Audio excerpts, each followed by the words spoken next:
folks, Gene Galin with the Chatham Journal. I'm back with my favorite real estate person here in Chatham County.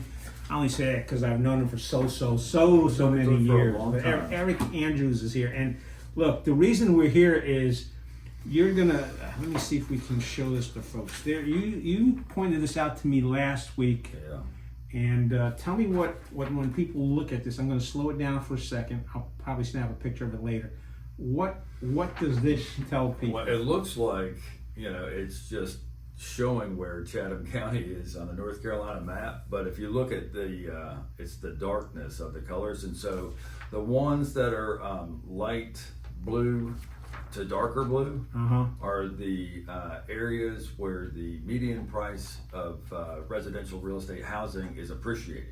All right, well, that's a good thing. That's a good thing. All right. And then when you see the tan, reddish, brown, and the darker those get, those are prices that are actually depreciating, going down. So that's one of the interesting things about Chatham County. People, all ships rise with the tide, but there are areas in the state that aren't doing as well. And so, I've spoken before. Yeah, so you refer to the parts that are growing with the Magic Crescent? Well, there is a Magic Crescent. I mean, we look at Wilmington, we look at the coast is doing well. Right. We look at Asheville and the mountains, right around Asheville is doing well. But when we look at some of the rural mountain areas, people are leaving there in droves. And when we look at some of the agricultural areas between Raleigh and the coast, those are actually, people are leaving those areas. And so we see this reflected in the median home income prices. But the thing that really sticks out, I don't know if that's Currituck, but it's one of the counties on the coast. And then we look smack dab in the middle, the darkest is Chatham County. And so this is governmental information. So I'm involved with the commercial board and the forms committee for North Carolina Association of Realtors. Right. And we had a legislative meeting in Raleigh. So we're involved in getting bills passed that are pro-real estate, but also I'm involved with the governmental and legislative committee with OCHAR. And this is accessed information that OCHAR gives us. And you see, Chatham County sticks out like a sore thumb there. It has the highest appreciating housing in all of North Carolina.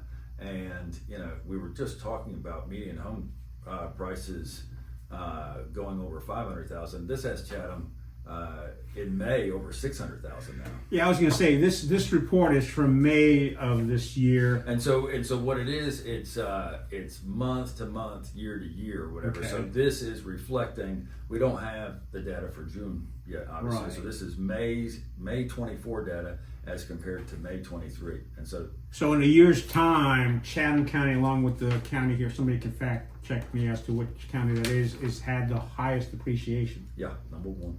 All right, now I look at this and it says the median sales price here in the state is $367,367. That's a high number. That is, but right. That's not the case here in Chatham County. No, over 600 now. The highest chart there says 639. And that's what we are. Whew. Yeah. Yeah, that's right. If you look at that chart, it goes from a low of 143K to 639. So there's a lot of reasons for that. One of the reasons is that we have a lot more new construction than other places. And you mentioned before that the new construction, most of those have a tendency to be more expensive. Right. They're bigger. We tend to have larger lots here than what Cary, Raleigh, Holly Springs, Chapel Hill have. So we have larger lots. And what people are building here are much bigger homes. I mean, it's not uncommon for us that 3, 4, 5,000 square foot homes. We've had a couple 7,000 and 8,000 square foot homes through new construction. Well, I think you said the average, not for new homes, but the average is around 2,200 plus square feet in Chatham. 24. It's 24. Okay. Yeah. So national average is like 1,600 to 1,800. So right there, well, you could argue that we're 33% larger than the national average. Right. Yeah. So quite a bit bigger.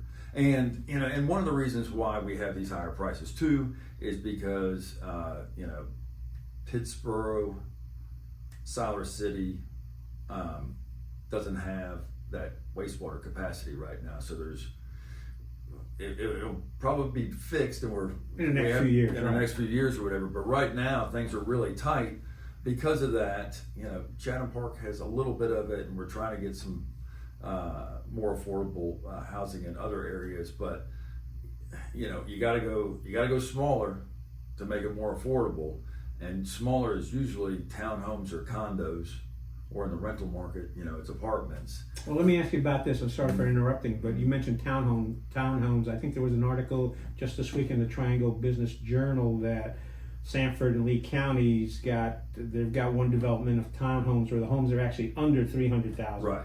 Do you see something like that happening in Chatham County, or are zoning rules restrictive that's not? We don't have zoning rules that restrict it, but we have capacity that restricts it. So when it comes to outside of Pittsboro or Siler City, okay, we know that between Pittsboro and Chapel Hill is a very, very desirable area. Yes. I mean, that Man's Chapel area, that 15501 Briar Chapel community, Farrington, Governor's Club, all those areas, very, very desirable.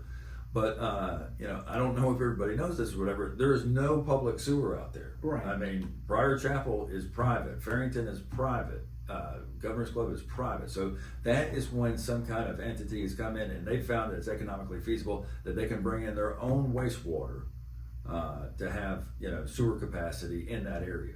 Right. Yeah, I was on the water board a bunch of years ago, and that was the thing, because it is expensive to run water and sewer when you have homes spaced so far apart. Yeah, I did a subdivision recently in Chatham County. This is approximately 40 acres. The land was $1.5 million. It was more than $1.5 million just to run county water through the property. So it's a big expense. And so when we have these private systems, the dirt is going to be more expensive. Okay, so if we have a base price, like the Chapel Ridge community right now, you might be able to get a lot in the 150 range. They're probably averaging 200, 225. Okay, if that's the case, we got to multiply by 5. Banks and mortgages and lenders do not like the dirt to be more than 20% of the overall value of the property. So you can extrapolate those numbers and say, all right, we're a multiple of 5. So if we're at 200,000. Talking about $1 million. You're talking about $1 million right there. And that is probably what most of the average construction is going for up in that area.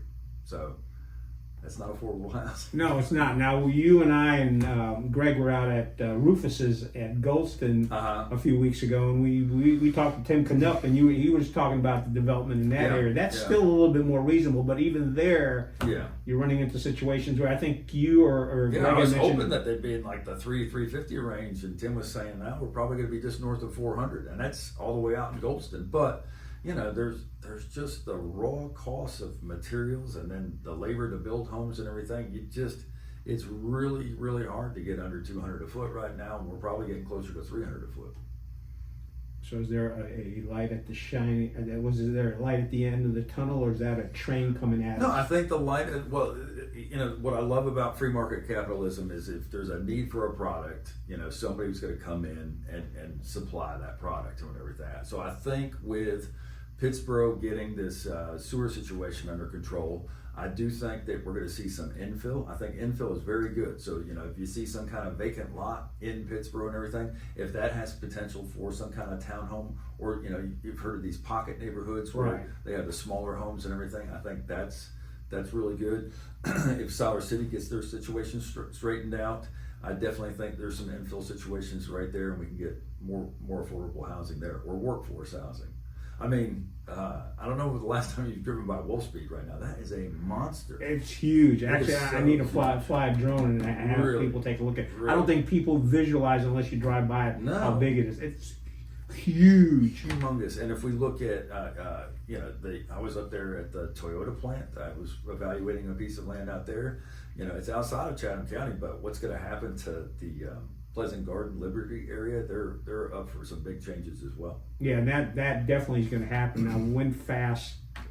Wolf Speed? You like combining them. Oh, VinFast. I'm sorry, VinFast and Boncure. Yeah, I was going to say VinFast. I'm not. If I was a betting man, I would not bet on it. I don't know what's going to happen with VinFast. Something's going to probably land. I think something will end up leaning, because I think the legislator, the tax incentive, the eminent domain, the roads being straightened out, the Sanford's in the sewer business. Not only is Sanford supplying sewer to Pittsboro and Goldston now, but probably Siler City, and they definitely have a plan to supply it for the Moncure area to make whatever goes. And you got that land cleared out, so something's going to show up. I don't think, based upon all the information that's coming out on VinFast, that's going to. And another thing that's making my phone ring is Boom having some successful flights. Whatever. Really? I don't think people realize the impact that's going to have on our area as well. I mean, that's all the way up in Greensboro, but Greensboro's not all that far away.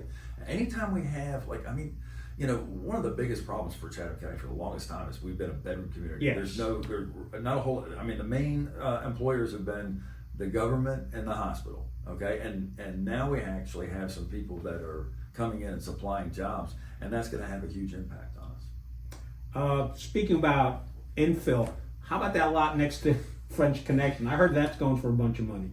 I hadn't heard about that. I know. You haven't heard about that? I haven't heard. I don't know. I didn't know it was. He doesn't want to say, so we're not going to push it. We're not going to push it. I can tell you the property next to McDonald's on 15501 Hillsborough Street is under contract with a buyer now, and I represent the family on that, the Cooper family. Oh, okay. So hopefully that'll be some kind of mixed use. I think we're going to probably be looking at the buyer's plan. I think will be multifamily in the back and maybe some townhomes. I don't know, but commercial in the front. All right. Anything else folks in Chatham County need to know about this? We've been doing this every couple of months, and folks are watching it, commenting on it, so we'll continue to do this. And Eric's been in the business for so long, plus you kind of concentrate more on land than I do. Yeah, so you got seller representation on what are known as entitlement contracts. So if people have a piece of land and it needs to be rezoned or something, that's my area of specialization. And I think when we talked last time, you mentioned there's now a lot of folks that are getting to that retirement age, looking to either.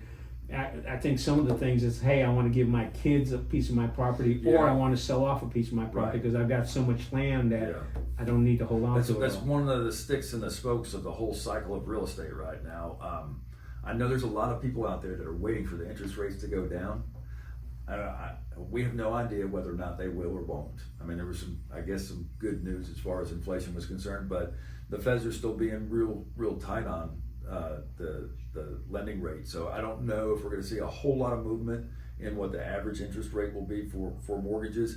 But what people really need to focus on is that I just don't think it's going to get cheaper here. And so you could, I mean, I know I sound like your typical real estate agent. I don't do a whole lot of residential, but buying something at this price right now and paying a higher interest rate, if the rates do go down, you can refinance and lower the rate. But I just don't see people are waiting for these prices to go down. And we always have ups and downs in real estate. I'm not saying that these prices are permanent, but I just don't see it in the future because of how hot. That is a index of how hot this area is statewide. And when you see bright blue like that, it's not an indication that Chatham County is going to be going down in price anytime soon. Right, and you look at some of those red areas, and the question is, you can maybe get a home closer to 200,000, but you're going to be driving a couple hours to work. Exactly, and no disrespect to the other counties, but are some of those counties places that you would want to live? Well, maybe so. I mean, they're rural areas, they're agricultural areas, but there's just not a whole lot going on. The other things that we worry about is like some of the shopping centers and the malls and even the hospitals and some of the schools are actually closing down now because of the change in population. Right. But that's the biggest thing that we hear about in these rural areas that are declining in population is that they're shutting down medical offices and medical care. So those people have, not only is it an aging population that needs more medical care, but now they have to travel further for it. That's another blessing of Chatham County is we have great medical around here. I mean, I know we all have our different alliances, but we have Wake, Duke, and UNC. We're really blessed with our medical care in this area. Right, and you're probably going to see more stuff along 15501 because you're definitely going to see more because stuff. I do know. Yeah, because that's supposed to become, what is it, the medical highway or something. They've got some name picked for it. So, folks, Chatham County right now is hot, over $600K for a home, and the average for the state $367,367 $367,367. This is information that, because of the committee's on, I'll be getting this every month and be happy to share. So with is you. it? So it's, we can share it with. Oh yeah, you can definitely share it. This Yeah. isn't secret stuff. All right, folks. We'll be back in another couple of months. Unless something really urgent comes up, we'll let you know what's going on. Eric, thank you so much. Thank you, Gene.